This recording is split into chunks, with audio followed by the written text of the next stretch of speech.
Alexandre, você tocou num ponto aí de estarmos anestesiados.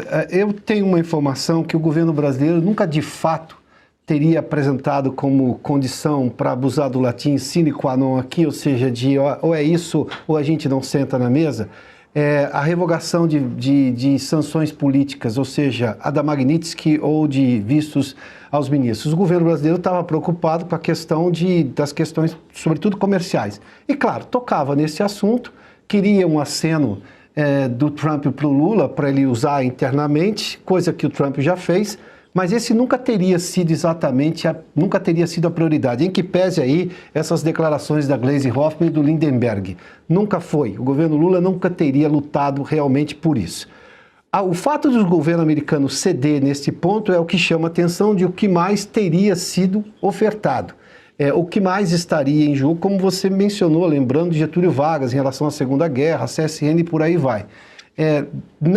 A gente sabe, por exemplo, eu fiz menção há pouco aqui, até porque essas consultorias internacionais que hoje atuam no Brasil e atendem clientes brasileiros que têm, digamos, interesses e negócios com a Ásia, elas receberam uma informação e disseram, vocês precisam já começar a pensar num plano de contingência, porque haveria uma possibilidade agora crescente, segundo eles, em relação à invasão da China por Taiwan. É algo que está na iminência de acontecer. A China não nega isso nunca, faz operações ali na região, operações com navios e aviões. A Taiwan responde colocando alguns navios ali, ou seja, não é um estado normal de paz ali, está longe disso. Por outro lado, você falou da apatia ou dessa, digamos, da anestesia do povo brasileiro. Eu me lembro que em 2012 eu entrevistei o então ex-presidente já Fernando Henrique Cardoso e eu perguntei a ele por que as pessoas não iam às ruas, né, diante da situação do governo Dilma e tudo mais. 2013, por um acaso, começou aquela onda de manifestações e elas foram, digamos, terminar na eleição de Bolsonaro, né? A Dilma caiu, veio o governo Temer durante aquele tempo todo. Você que tem larga experiência, você já viu o Brasil tão anestesiado assim por tanto tempo? E você de alguma forma explicou aí. Eu tenho hoje um congresso numa situação que talvez em denúncias já houve casos semelhantes. De problemas com ficha corrida também já houve casos semelhantes. Nós temos anões do orçamento, uma série de coisas, né? Mas a gente nunca teve um Supremo que saiu da casinha e hoje é quase que o imperador do Brasil. Me parece até que esse gesto americano, eu estou deduzindo agora, confesso, é uma dedução, ao fazer esse aceno ao Supremo, parece que o governo americano entendeu quem governa o Brasil. O que foi negociado a partir daí, bom, aí é outra questão, a gente está tentando aqui chegar a essa conclusão, né? Não há nada mais a tolher o poder, né, de Moraes, que tem agido como relator, ele tem agido como investigador, vítima, né, promotor público, juiz e agora execuções criminais, né? Isso é sabido, isso é óbvio, isso é do conhecimento público. Agora, baseado nos anos de vida, na experiência, eu lembro do tempo em que os jornais tiravam, né, várias edições por dia diferentes para manter o público atualizado, e havia uma grande demanda, né? O Augusto toda hora fala da Veja, que por semana tirava mais de 1 milhão de exemplares, os grandes jornais eram esperados na banca de madrugada, e hoje, paradoxalmente, nós temos a rede social, a informação instantânea. Será que ela não serve para despertar a politização no brasileiro, a cidadania?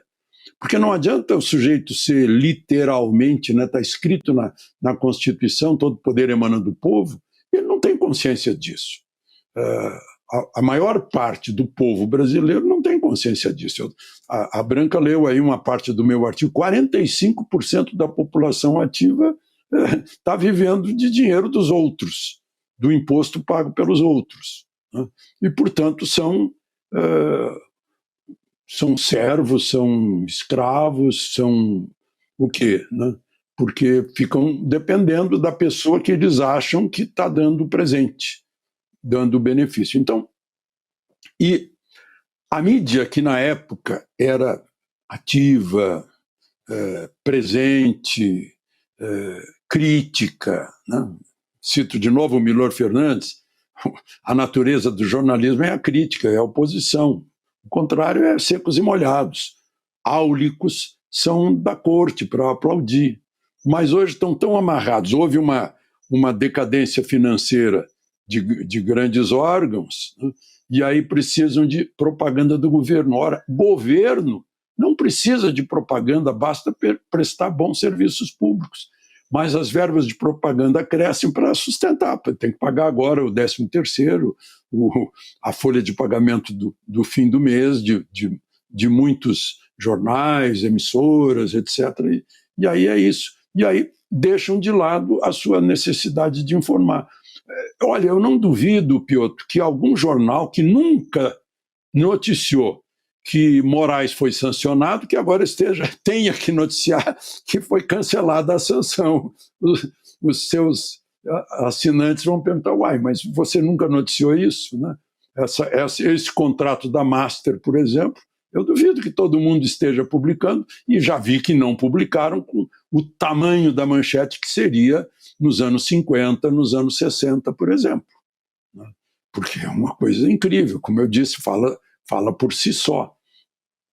E quanto a manifestações, né, lá que começaram por causa de, se não me engano, 20 centavos da parada de ônibus, né, começou pequenininho e se tornou um apelo político. Por quê? Porque já na pandemia fizeram uma experiência, né? A televisão mostrava as covas que estavam nos esperando, então em pânico ficamos congelados, obedecendo tudo que nos diziam sem entender o que estava acontecendo, né? Houve uma paralisia coletiva, né? E aí obedecemos tudo, né? A pessoa nem sabe por que estava usando máscara e respirando o próprio ar. Ficava com dor de cabeça no fim do dia e não sabia por quê. Hoje todo mundo sabe que não precisava coisa nenhuma e botar todo mundo numa casa, todo mundo junto. Se um tivesse contaminado, pegava todo mundo também, né? Prendia o sujeito que estava na praça, a mulher que estava na praça em Araraquara, quando deveria estar na praça, assim, respirando ar puro. Fizeram tudo o contrário e dominaram. Depois veio o 8 de janeiro, que foi uma explosão, né? Eu expliquei como uma catarse, porque estavam contidos lá na frente do QG, e aí consideraram isso como um estímulo à invasão. Quando eu entrei para falar, já tinham invadido tudo, mas enfim, né, faz parte. E aí as pessoas ficaram com medo de fazer reunião na rua, né? Sim, encheram a Avenida Paulista mais de uma vez, né? Fizeram manifestações, mas está todo mundo com receio, todo mundo com medo, está com medo de falar alguma coisa, de escrever alguma coisa. Esse medo contraria o que está escrito na Constituição, no artigo 5º, no artigo 220, liberdade de expressão. É uma Constituição libertária, né? Ela veio até como uma diástole depois da sístole dos anos de governo militar, né? Foi em 88, inclusive, José Genuíno, certa vez, me disse: puxa, se a gente soubesse que ia cair o Muro de Berlim, a gente ainda teria feito uma Constituição diferente. Mas a Constituição garante liberdade de expressão e todas as demais liberdades. E que, no entanto, estão, como a própria Magnitsky justificou, estão sendo contidas, né?